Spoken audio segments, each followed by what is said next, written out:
नमस्कार।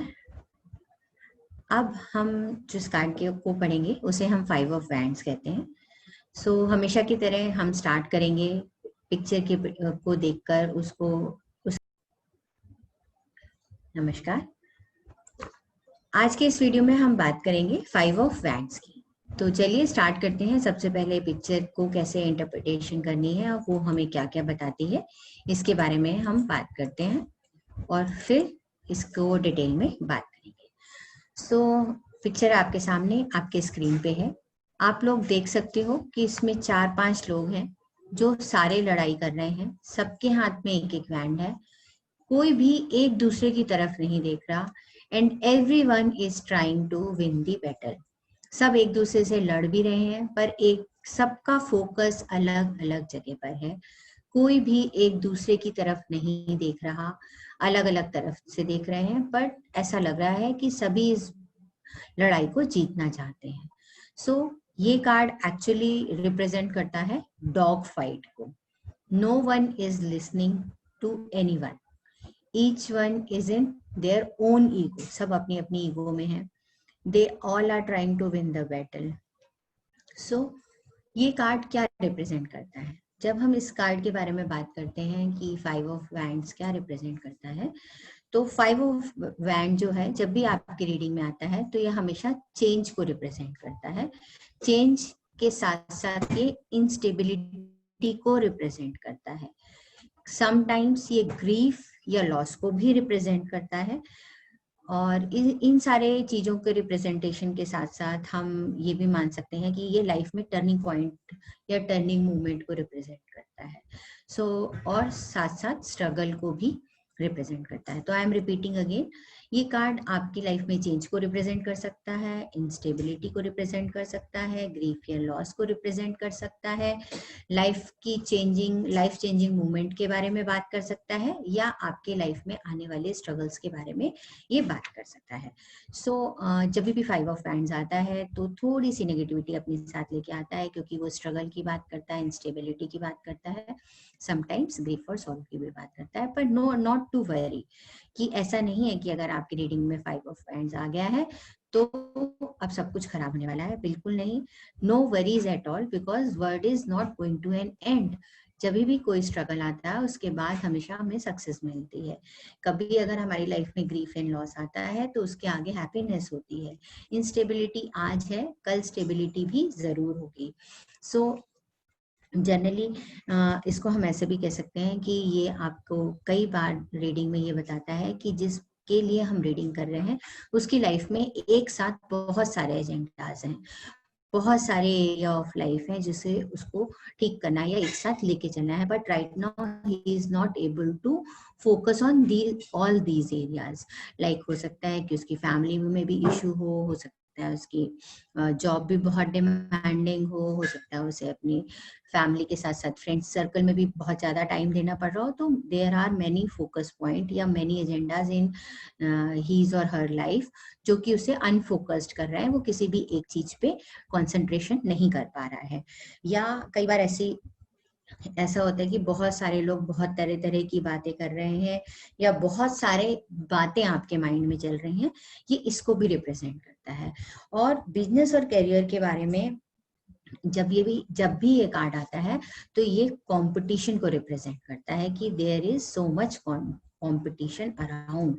लेकिन ये कार्ड ये भी बताता है कि जो लोग आपके आसपास हैं वो बहुत ज्यादा डिमांडिंग है। जैसे कि मैंने बात की कि एक पॉइंट ऑफ टाइम पे आपको अपनी लाइफ के बहुत सारे एरियाज पे फोकस करना पड़ रहा है, इसलिए एक्चुअली आप अपना फोकस खो रहे हैं।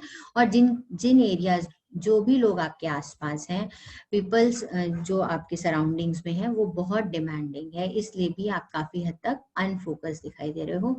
इतनी सारी चीजें आपकी लाइफ में चल रही हैं तो स्ट्रगल तो बहुत लॉजिकल सी बात है कि स्ट्रगल होगा ही होगा। और स्ट्रगल है, और अगर कोई एरिया ऑफ लाइफ अगर ठीक से नहीं हैंडल आप कर पाते हो तो थोड़ा बहुत सॉरो भी होगा। ये इसी सब चीजों के बारे में बात करता है। जब भी ये बिजनेस या जॉब या करियर की हमारे रिलेटेड क्वेश्चंस में आता है, ये स्प्रेड में निकलता है, तो हमेशा ये दिखाता है कि आपके वर्क प्लेस पर बहुत सारे कॉन्फ्लिक्ट्स चल रहे हैं। ये दिखाता है कि बहुत सारे कॉन्फ्लिक्ट्स हैं, कुछ बहुत सारे लोग हैं जो आपस में एक दूसरे की बात नहीं सुन रहे हैं। इसमें हम क्या एडवाइस करेंगे, इसमें हम आपको एडवाइस करेंगे कि आप अपने आप को डिस्टेंस कर लीजिए, अपने सराउंडिंग जो आपके आसपास लोग हैं जो आपको नीचा दिखाने की कोशिश कर रहे हैं, उनसे आप डिस्टेंस मेंटेन करिए। किसी से कॉन्फ्लिक्ट्स या बहस से बचिए। अगर आपको लग रहा है कि इस बात पे बहस हो सकती है, चीजें यहाँ पर खराब हो सकती हैं, तो उस सिचुएशन को अवॉइड करने की कोशिश करिए। और इसके साथ साथ ये आपको ये भी कहता है कि try to avoid take too much burden on yourself. अपने ऊपर बहुत सारा बर्डन लेने की जरूरत नहीं है। अपना बर्डन दूसरों को भी दो या डेलीगेशन करो। अपनी जो रिस्पॉन्सिबिलिटीज हैं, जो अपना काम है, दूसरों के साथ बैठो। सारी के सारे बर्डन अपने कंधों पर लेने की जरूरत नहीं है। अगर ये क्वेश्चन आता है आपके पास कि मुझे ये जॉब लेनी चाहिए या नहीं लेनी चाहिए, ये टेंडर लेना चाहिए या नहीं लेना चाहिए, ये पार्टनरशिप करनी चाहिए या नहीं करनी चाहिए, तो हम कहेंगे कि आपका आंसर यस और नो आप क्लाइंट के ऊपर छोड़ेंगे, क्योंकि ये आपको ये बताना है कि ये पर्टिकुलर कार्ड ये बता रहा है कि ये जॉब लेने के बाद आपके कंधों पर बहुत सारा बर्डन आ जाएगा, वो शायद आपको सेटिस्फाई ना कर पाए। तो दिस इज योर कॉल, आप इसको लेना चाहते हो या नहीं लेना चाहते हो। रिलेशनशिप के क्वेश्चन पे जब भी हमारा 5 ऑफ वैंड्स आता है तो ये फायरी कॉन्फ्लिक्ट्स के बारे में बात करता है। बहुत सारा कॉन्फ्लिक्ट रिलेशनशिप में चल रहा है, इसके बारे में इंडिकेशन देता है। ये बताता है कि दो लोग हैं, उनके बीच में कॉन्फ्लिक्ट है। कॉन्फ्लिक्ट कई वजहों से हो सकता है नेचर की वजह से हो, दोनों का नेचर आपस में मैच ना कर रहा हो, या ऐसा भी हो सकता है कॉन्फ्लिक्ट का रीजन चॉइसेस हो। किसी को घूमना पसंद है और कोई सेविंग करना चाहता है, तो ये भी रीजन ऑफ कॉन्फ्लिक्ट हो सकता है। हमेशा कॉन्फ्लिक्ट रिलेशनशिप की लव और ऐसी चीजों के आसपास नहीं घूमता है। ऐसा भी हो सकता है कि आप अपने बच्चे को किसी स्कूल में पढ़ाना चाहते हो और हस्बैंड वाइफ का कॉन्फ्लिक्ट कौन से स्कूल में बच्चे को एडमिशन करवाएं इसके ऊपर हो। तो conflicts can be of any types. ऐसा भी हो सकता है कि वाइफ को घूमना पसंद हो, वो फैमिली और वो अपने हस्बैंड से उसके टाइम की एक्सपेक्टेशन करती हो, पर हस्बैंड के पास कमिटमेंट्स हैं दोनों तरीके के, ऑफिस के भी और घर के भी, और वो ऑफिस के कमिटमेंट्स में ज्यादा उलझा हुआ है। इस वजह से वो यहाँ पर हमें कॉन्फ्लिक्ट्स दिखाई दे रहा है। सो ये खाली लव या अफेक्शन के कॉन्फ्लिक्ट्स के बारे में बात नहीं करता है।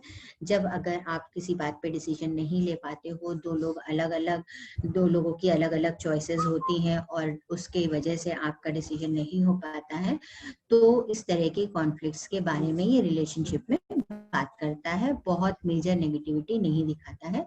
These type of conflicts can be solved easily. तो हमें जब भी किसी को गाइड करना है, किसी की गाइडेंस लेनी है रिलेशनशिप में, तो हम बोलेंगे देखिए आपके रिलेशनशिप में ये अभी कॉन्फ्लिक्ट दिखाई दे रहा है, पर ये टेम्परेरी कॉन्फ्लिक्ट है। ग्रेजुअली जब आप आगे के कार्ड्स में बढ़ेंगे तो आप देखेंगे कि हम बहुत सारे पॉजिटिव कार्ड भी हैं, और कैसे आप अपनी रीडिंग को करते हैं। आप अपने क्लाइंट को पॉजिटिव नोट पर छोड़ना चाहते हैं, नेगेटिव नोट पर छोड़ना चाहते हैं, या कोई फ्यूचर गाइडेंस देके छोड़ना चाहते हैं, ये टोटली आपके डिस्क्रिप्शन पर डिपेंड करता है। तो yes, this particular 5 of Wands card shows the conflict between the relationships, लेकिन वो कॉन्फ्लिक्ट्स लॉन्ग टर्म नहीं होते हैं। जो ये कॉन्फ्लिक्ट्स दिखाता है कि ये जल्दी ही टाइम के साथ सॉल्व हो जाएंगे। So this was all about 5 of Wands। चलिए मिलते हैं नेक्स्ट लेक्चर में। नमस्ते।